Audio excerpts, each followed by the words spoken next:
Facebook पर message कर करके सपना ने नीलेश से बातें तो शुरू कर ली थी और उसका प्यार भी पा लिया था, लेकिन आखिरकार कहानी में ट्विस्ट क्या था, जानने के लिए आखिर तक देखिए।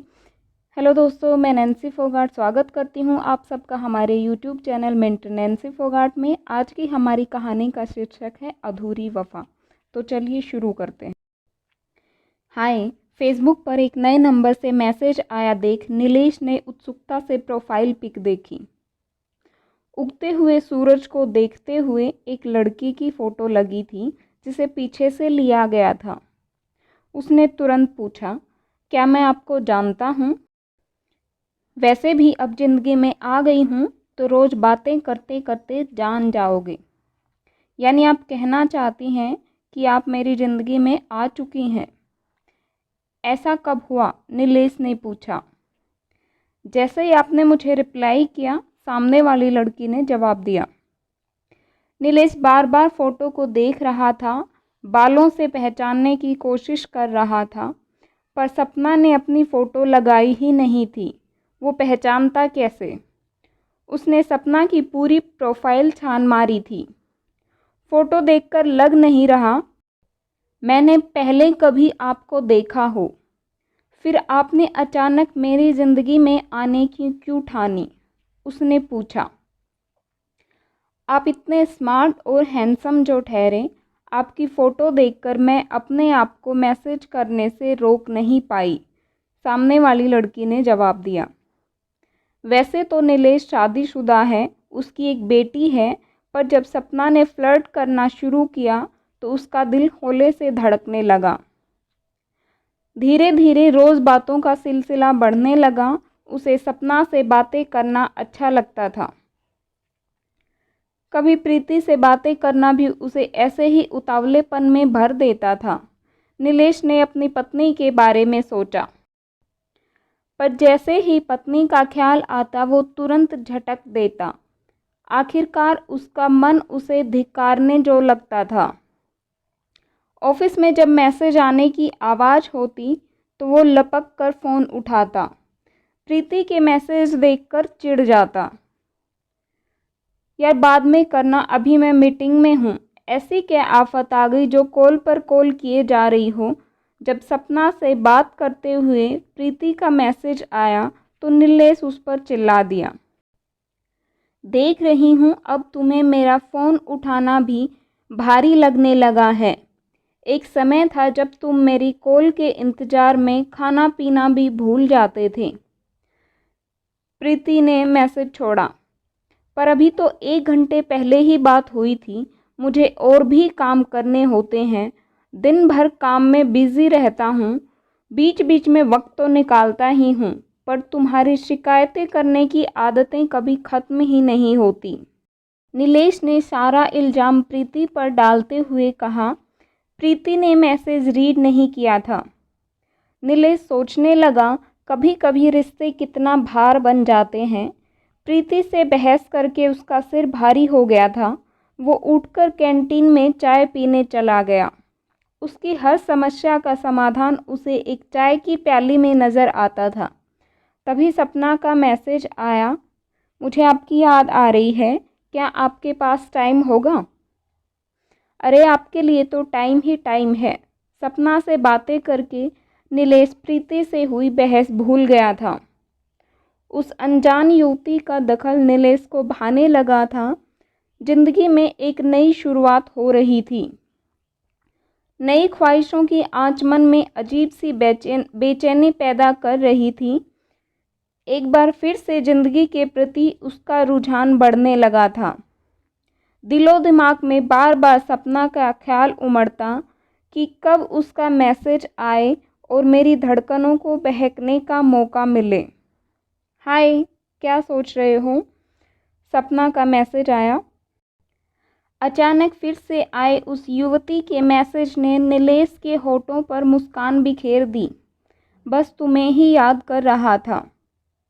हाँ, वह तो मैं जानती हूँ। मैं हूँ ही ऐसी बला जो एक बार ज़िंदगी में आ जाए तो फिर दिल से नहीं जाती। नीलेश यह सुनकर हंस पड़ा था। कितनी सहज और मज़ेदार बातें करती है यह युवती। एक बात नीलेश आसानी से महसूस कर सकता था, वह यह कि उसकी बीवी की खोजी निगाहें अब शायद उस पर ज़्यादा गहरी रहने लगी थी। उसके अंदर के नएपन का शायद उसे एहसास हो गया था। यहाँ तक कि मौका मिलते ही वो उसका मोबाइल भी चेक करने लगी थी। देर से आता तो सवाल करती, जाहिर है नीलेश के अंदर गुस्सा उबल पड़ता। एक दिन उसने झल्लाकर कहा, मैंने तो कभी तुम्हारे एक एक मिनट का हिसाब नहीं रखा कि कहाँ जाती हो, किससे मिलती हो। तो पता रखो न नीलेश, वह भड़क कर बोल पड़ी थी। प्यार में पॉजेसिवनेस जरूरी है, तभी तो पता चलता है कि कोई आपसे कितना प्यार करता है और बढ़ता हुआ नहीं देख सकता। यह पागलपन है। मैं तुम्हारी तरह नहीं हूँ। मेरा प्यार तुम्हारी तरह बांध कर नहीं रखता। बंद कर रखने में घुटन होती है। नीलेश ने कहा, तुमने यही रवैया रखा तो मैं तुम्हें छोड़कर चली जाऊंगी, प्रीति ने रोते हुए कहा था। रोज़ रोज़ की किचकिच से यही अच्छा रहेगा। नीलेश ने कह तो दिया, मगर बाद में स्वयं अफसोस हुआ। पूरे दिन प्रीति रोती रही और नीलेश लैपटॉप लेकर परेशान चुपचाप कोने में बैठा काम करता रहा। वह उसे मनाना चाहता था, पर नाराज रहने में ही ठीक रहेगा। कम से कम कुछ दिन का सुकून तो मिलेगा। उसे स्वयं पर ही आश्चर्य हो रहा था कि ऐसा कैसे हो गया। एक समय था जब प्रीति उसकी जिंदगी हुआ करती थी और आज किसी और के आकर्षण ने उसे इस कदर अपनी गिरफ्त में ले लिया था। उधर समय के साथ सपना की हिमाकतें भी बढ़ने लगी थी। नीलेश भी बहता जा रहा था। एक अजीब सा जुनून था जिंदगी में। वैसे कभी कभी उसे ऐसा लगता जैसे यह सब बिल्कुल सही नहीं है। इधर प्रीति को धोखा देने का अपराध बोध, तो दूसरी तरफ अनजान लड़की के प्रति बढ़ता हुआ आकर्षण। पर न चाहते हुए भी वह स्वयं को रोक नहीं पा रहा था।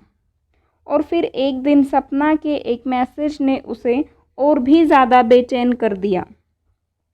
मिलना चाहोगे? सपना ने पूछा था। जरूर, जब तुम कहो। नीलेश ने उसे स्वीकृति तो दे दी, मगर मन में एक कसक सी उठी। मन का एक कोना एक अनजान से अपराध बोध से घिर गया। क्या मैं यह ठीक कर रहा हूँ? उसने प्रीति की तरफ देखा। वो सामने उदासी बैठी थी। उसका उदास चेहरा पूरी रात उसकी आंखों में घूमता रहा और उसने सपना को सब सच बता दिया कि उसकी एक पत्नी है जिसे वो प्यार करता है।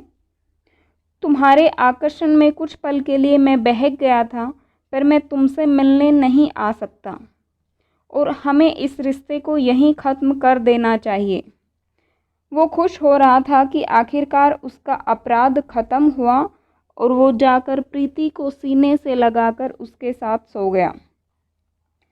सपना बिना कुछ कहे अपना अकाउंट डिलीट करके जा चुकी थी। प्रीति के मन में उथल पुथल थी। उसे समझ नहीं आ रहा था कि उसे खुश होना चाहिए कि उसका पति उसको छोड़कर किसी दूसरी औरत से मिलने नहीं गया, या फिर इतने दिनों से सपना बनकर वो जो उससे भावनात्मक सपोर्ट पा रही थी, उसके खो जाने का अफसोस करे। मजाक में शुरू हुए इस खेल में उसके अंदर कुछ टूट सा गया था। दोनों ही रूप में उसे अधूरी वफा मिली थी। ये थी हमारी आज की कहानी। अगर आपको पसंद आई हो तो लाइक करें, अपने दोस्तों के साथ शेयर करें। मिलते हैं अगली वीडियो में, तब तक के लिए बाय, टेक केयर।